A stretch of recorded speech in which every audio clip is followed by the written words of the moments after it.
Hello everyone, welcome back to Paint with Nate. This is part 3 of my Beholder paint tutorial, and we're going to move on to the teeth and the spikes, horns, scales, whatever you want to call them.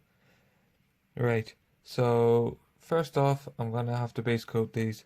This is going to be a four-step paint job, so I'll explain what I'm going to do, and then we'll speed it up so you don't have to watch me paint every single thing and I have to think up witty stuff to fill dead air. So I'm going to start with good old Coat d'Arms Barbarian Leather, which is a lovely base coat for bones and spikes and the like. I use this one a lot. It's my standard recipe, same that I use on my dragons for their teeth and kind of horns and things. It's a nice transition. I don't know I can't remember if I've used this before on the channel, but for now, as you can see, I don't need to worry. It's just getting a nice even base coat. I'll go back and I'll paint the backs of the teeth. I'm going to do the exact same thing here on these, I don't know what you're going to call these. Spikes? I'll call them spikes. Yeah. Spikes and teeth.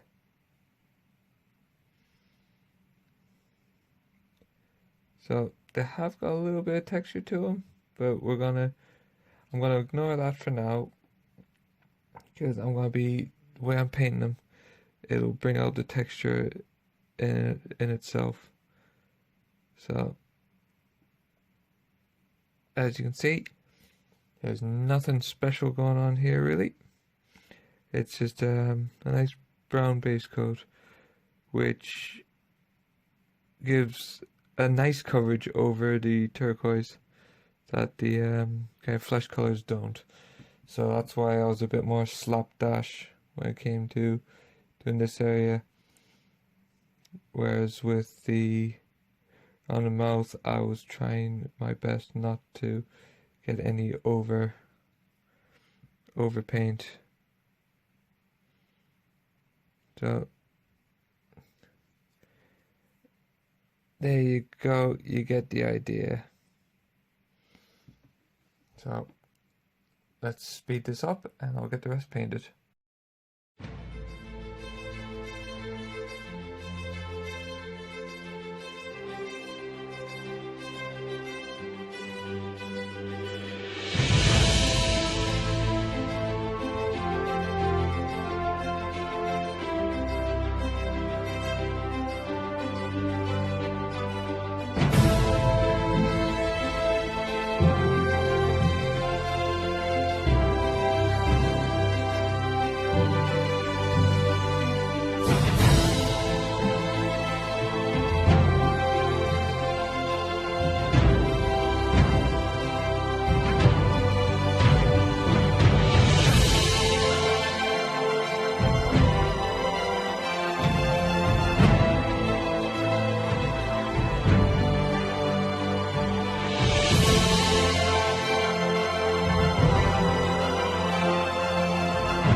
base coat and spikes done.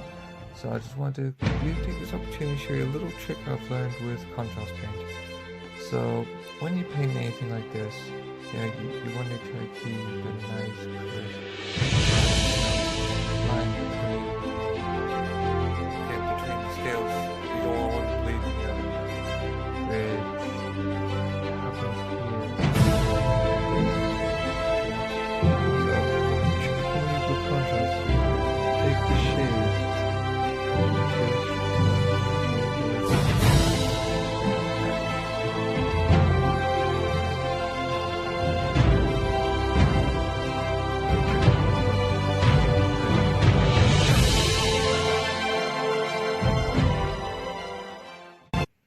Okay, that's the base coat all done.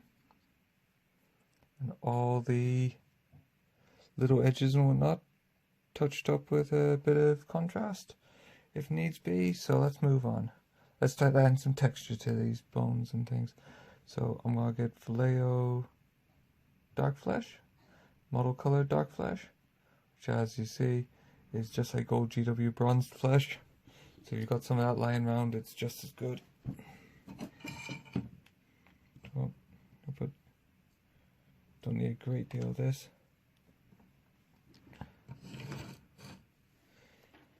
So what I'm going to do is I've got my 00 brush and I'm just going to start painting kind of down strokes going towards the tip of the tooth. Now I'm not really putting, I'm trying to do about 2/3, maybe 3/4 of each tooth. And that kind of, I'm doing these strokes and I'm trying to make them so they're different, all different heights, so kind of varying between 2/3 and 3/4. So as you can see, you end up getting kind of a bit of a fibrous texture, which is what I'm after.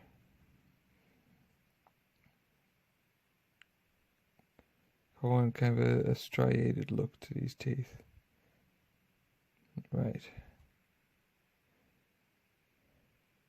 So, just like that. And then I'm going to be doing the exact same thing here on the spikes. So I'm following kind of the contour of the edge. So kind of it fans out from the tip, or kind of runs towards the edges towards the tip like that. And that's going to give all my spikes a nice texture. Also, looks better on the blend because you haven't got like a solid boundary kind of between each color. It's a little bit more natural. Right. So that's that. Let's speed.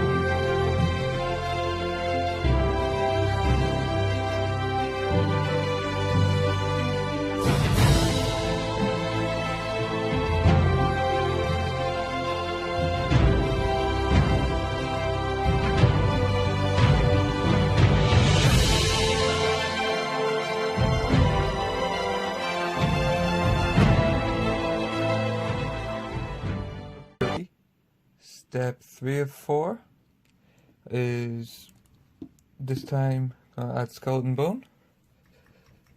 Doing the exact same thing we were doing with the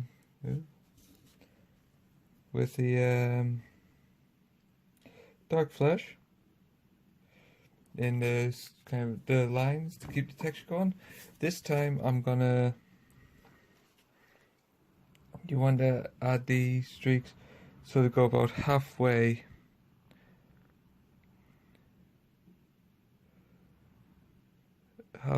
to kind of up where the dark flesh was. There we go, got there in the end. So again, everything try to be streaky. This creates that nice kind of fibrous bone texture. Makes it look like it's made of bone, you know, rather than plastic or whatever.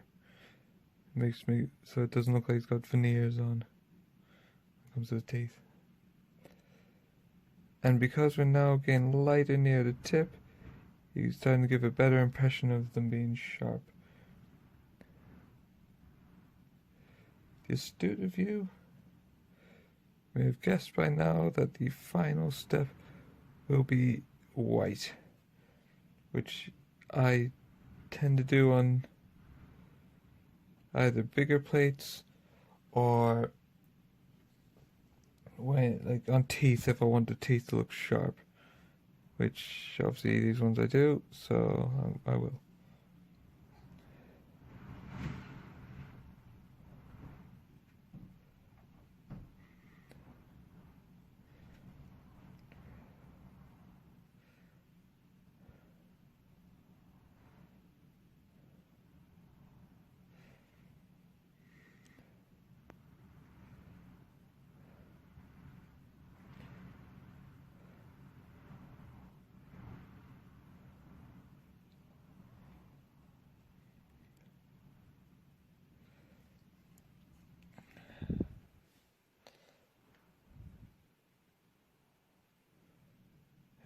So just in the back of these teeth here. Sorry, there's no good way to do a camera angle for this. Right, so is the teeth. A bit more light on that. There you go. See, it blends quite nice now. Oh, I mean, our light's just gone out. Yeah, it's back on. So, same with these plates. Spikes, whatever you want to call them. Go about halfway up.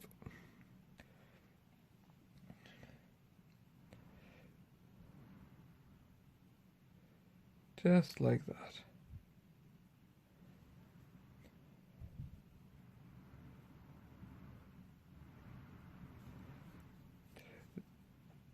My personal opinion and advice is it is worth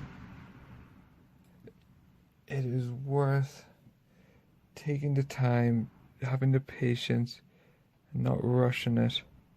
Just sticking with the technique. I know it takes a while. Full disclosure, the first layer took me about 45 minutes to do. Like, obviously not sped up and not kind of cut and edited.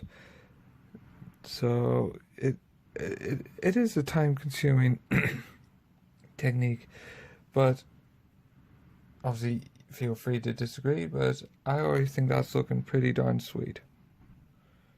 So I'm gonna stick with it.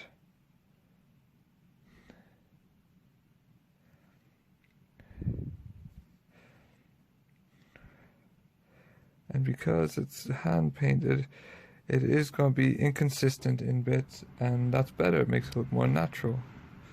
As long as you try to stick to an extent to the 50% rule, you're not going to go far wrong. You're going to end up with some nice natural looking plates. Like, see, that extra little layer just makes the details pop that bit more. You end up with some pretty cool looking minis, especially your monsters.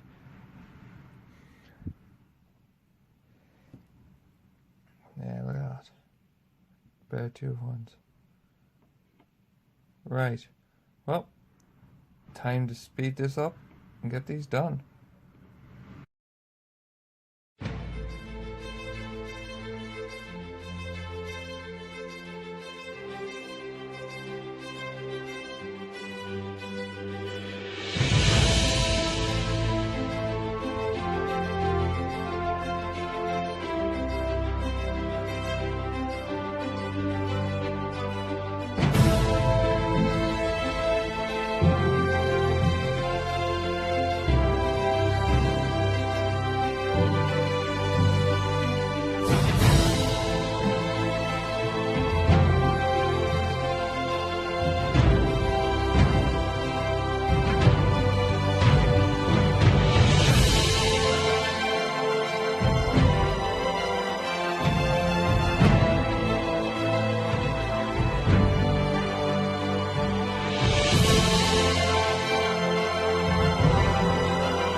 Right, there we go.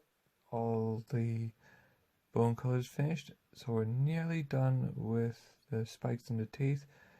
Last thing to do is just do a white tip. Now, for this one, I will go no further than the bottom third of the bone color.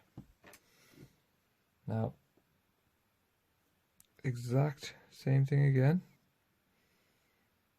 It's all about just doing this, the streaky effect.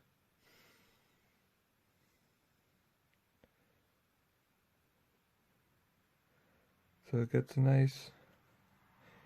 It gives you a bit better transition, as I've said before, because you don't have it quite as distinct edges as if you I just went for an even when it just textures the teeth and the spikes a bit better. I think. If you don't like it, don't do it. But this is what I do with all my beasties. So it keeps things consistent when they're on the tabletop.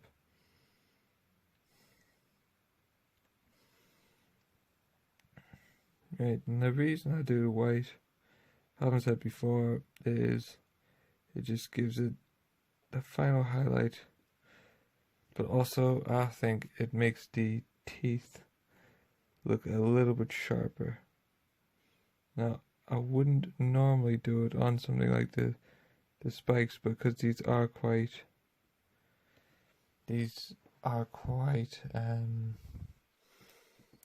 angular. I am.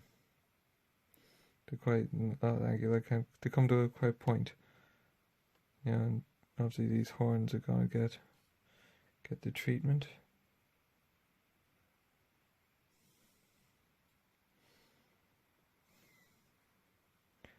This one's always a pain because it's actually attached to that eye stalk, so I've got to break the rule here.